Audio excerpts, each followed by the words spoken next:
GSL থেকেই আসলে আমার উপর ভালো একটা রেসপন্সিবিলিটি ছিল। না, পেমেন্ট আমাদের স্মুথ আছে, যখন পাওয়ার কথা সব ঠিকই পেয়েছি। না, অবশ্যই যখন ব্যাটিংয়ে নামছি তখন আসলে প্রেশার সিচুয়েশন ছিল, বাট হ্যাপি যে টিমের জন্য কন্ট্রিবিউট করতে পারছি। ওই সিচুয়েশনে আসলে হেলসের সাথে কমিউনিকেট করার পর আসলে অনেক ইজি হয়েছে ব্যাটিংটা, বাট আল্লাহর রহমতে আমরা খুব ভালো একটা উইন করছি।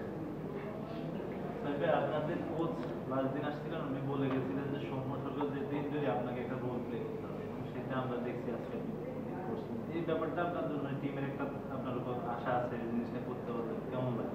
না, অবভিয়াসলি আমার মনে হয় শুধু এই ম্যাচে না, আমার মনে হয় জিএসএল থেকেই আসলে আমার উপর ভালো একটা রেসপন্সিবিলিটি ছিল। সবাই ব্যাক করছে খুব ভালো আমাকে, টিম ম্যানেজমেন্ট।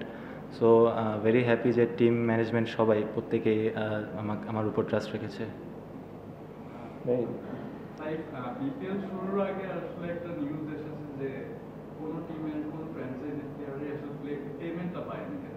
আপনাদের টিমে কি আপনারা কি আসলে পেমেন্ট 50% যেটা আসলে প্লেয়ারটা পাওয়ার কথা টুর্নামেন্ট শুরুর আগে, ওটা কি আপনারা করেছেন? না, পেমেন্ট আমাদের স্মুথ আছে, আমরা মানে সব কিছুই মানে অ্যাজ ইউজুয়াল যেটা আছে, যখন পাওয়ার কথা সব ঠিকই পেয়েছি।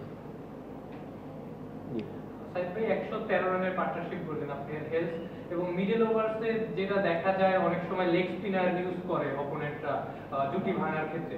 আপনাদের কি মনে হয় যে যদি রিশাদ খেলতো আপনাদের জন্য কাজটা আরেকটু কঠিন হতো, এবং আপনারা একসাথে জিএসএলও খেলেছেন, আপনারা রিশাদের ক্যালিবার জানেন? অবভিয়াসলি রিশাদ তো মিডল ওভারে খুব ভালো করে আসছে, ও উইকেট টেকার, জিএসএলও খুব ভালো বোলিং করেছে। বাট এই টিমেও তানভীর ভাই ছিল, উনিও উইকেট টেকার। সো আমরা ওকে আর কি ওরকম হাই রিস্কে যাইনি, যেহেতু সবচেয়ে ভালো বলার ওই টিমে, মানে according to the situation.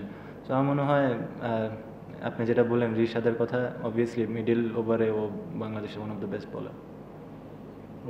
Side ভিজিবিলিটির কোনো প্রবলেম কি ফেস করছেন? ইন্ডিয়ান্স ফগ এইটা মিলায় মানে বল ফিল্ডাররাও দেখাচ্ছে লস্ট হয়ে যাচ্ছে, ভিজিবিলিটি প্রবলেমটা কেমন ছিল? আপনার কাছে কি মনে হচ্ছে যে লো লাইট মানে লাইটের কোনো প্রবলেম ছিল না, বাট ফগ যেহেতু ছিল, আমার মনে হয় বিপিএলে ফার্স্ট কয়েকটা ম্যাচ লাস্ট 2-3 বছর এরকমই ছিল, কিছুটা মানে কুয়াশা থাকার কারণে। সো এটা অ্যাজ এ ক্রিকেটার আমাদের অ্যাডাপ্ট করতেই হবে। ব্যাটিংয়ে প্রবলেম হচ্ছিল ডেন্স ফগের জন্য? না, তেমন কোনো প্রবলেম হয়নি ব্যাটিংয়ে। অবভিয়াসলি রিশাদ তো মিডল ওভারে খুব ভালো করে আসছে, ও উইকেট টেকার, জিএসএলও খুব ভালো বোলিং করেছে। বাট এই টিমেও তানভীর ভাই ছিল, উনিও উইকেট টেকার। সো আমরা ওকে আর কি ওরকম হাই রিস্কে যাইনি, যেহেতু সবচেয়ে ভালো বলার ওই টিমে, মানে according to the situation. So আমার মনে হয় আপনি যেটা বললেন রিশাদের কথা, অবভিয়াসলি মিডল ওভারে ও বাংলাদেশের ওয়ান অফ দ্য বেস্ট বলার।